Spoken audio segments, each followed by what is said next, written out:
ونعوذ بالله من شرور أنفسنا ومن سيئات أعمالنا من يهده الله فلا مضل له ومن يضلل فلا هادي له أشهد أن لا إله إلا الله وحده لا شريك له وأشهد أن محمدا عبده ورسوله لا نبي له اللهم أصلح أمة محمد صلى الله عليه وسلم وفرج أمة محمد صلى الله عليه وسلم وارحم أمة محمد صلى الله عليه وسلم وانشر وفاز وأيد نهضة الوطن دينية الإسلامية على مذهب أهل السنة والجماعة إلى يوم الدين بحق محمد صلى الله عليه وسلم رب اشرح لي صدري ويسر لي أمري واحلل عقدة من لساني يفقهوا قولي أما بعد. Tiada untaian kata yang patut kita ucapkan kecuali rasa syukur alhamdulillah kehadirat Allah Subhanahu wa taala atas limpahan taufik dan hidayahnya sehingga pada hari ini kita dapat berkumpul di tempat yang insyaallah suci lagi mubarak. Selanjutnya, salawat beserta salam semoga tetap tercurahkan kepada putranya Abdullah dan buah hatinya Siti Aminah, baginda Nabiullah Muhammad sallallahu alaihi wasallam yang telah membawa kabar gembira pada umat yang bertakwa dan kabar duka pada umat yang durhaka.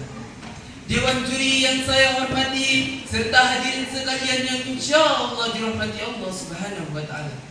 Terpampang di hadapan kita antara harapan dan tantangan. Harapannya kita menyaksikan kebangkitan Islam sedang berjalan, di mana masjid-masjid semakin makmur dan lembaga-lembaga dakwah pun semakin menjamur. Namun tantangan yang kita hadapi sekarang ini adalah masuknya budaya-budaya Barat dalam kehidupan Islam, terutama melalui televisi, komputer, internet dan lain sebagainya, yang semua itu ternyata membawa dampak negatif. Seperti apa yang dikatakan oleh Dr. Freddy William, bahwa salah satu dampak media komunikasi adalah berubah kultur suatu masyarakat. Kita tidak perlu khawatir apabila perubahan tersebut mengarah pada hal-hal yang positif. Namun jujur saja saat ini perubahan itu lebih banyak mengarah pada hal-hal yang negatif.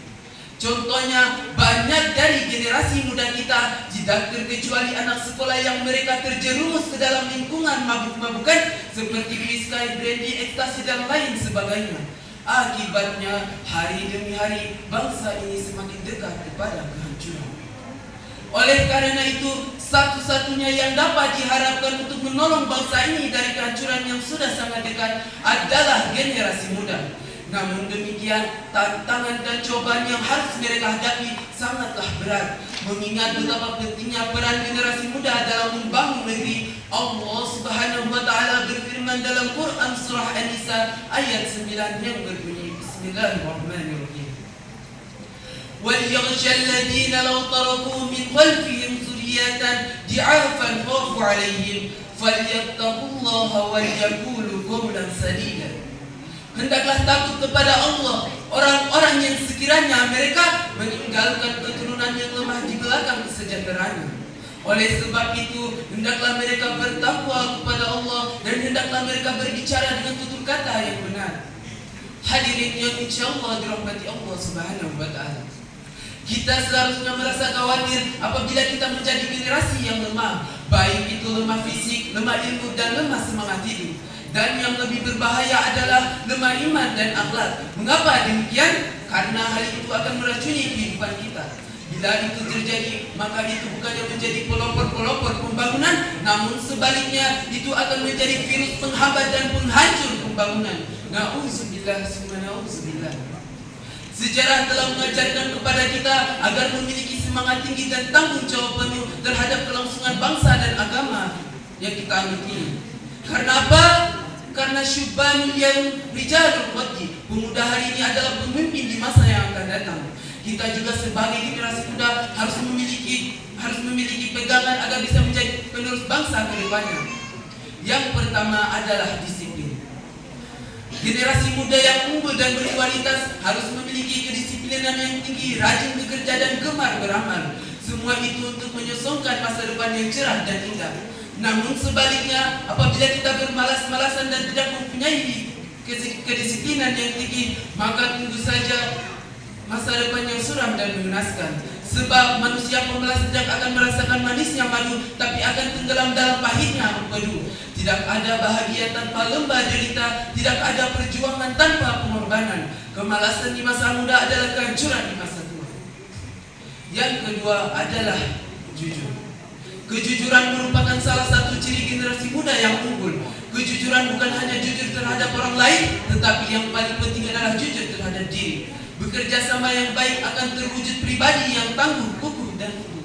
Allah Subhanahu wa taala berfirman dalam Quran surah Al-Ahzab ayat 24 yang berbunyi Bismillahirrahmanirrahim.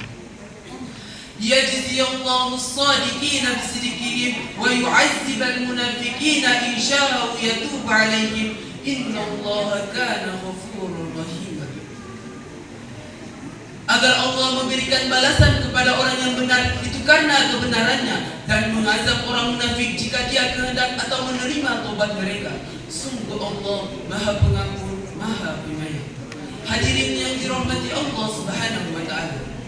Dengan dua unsur itulah diharapkan di era globalisasi ini generasi muda dapat berperan aktif menjadi pelopor-pelopor pembangunan dalam rangka menyentaskan rakyat negeri ini dari krisis multidimensi yang sudah sekian lama diderita. Pada akhirnya apabila dua unsur ini diterapkan, maka yakinlah Indonesia akan menjadi negeri yang adil dan makmur sebagaimana diambang-ambangkan. Demikian pidato yang dapat saya sampaikan. Mohon maaf bila ada salah dan khilaf. Karena al-insan mahalul khata wan nisyan. Manusia itu tempatnya salah dan lupa. Yumkin hadza faqat minni wallahu al-muwaffiq wal hadi ila sabili rasyad. Wassalamu alaikum warahmatullahi wabarakatuh.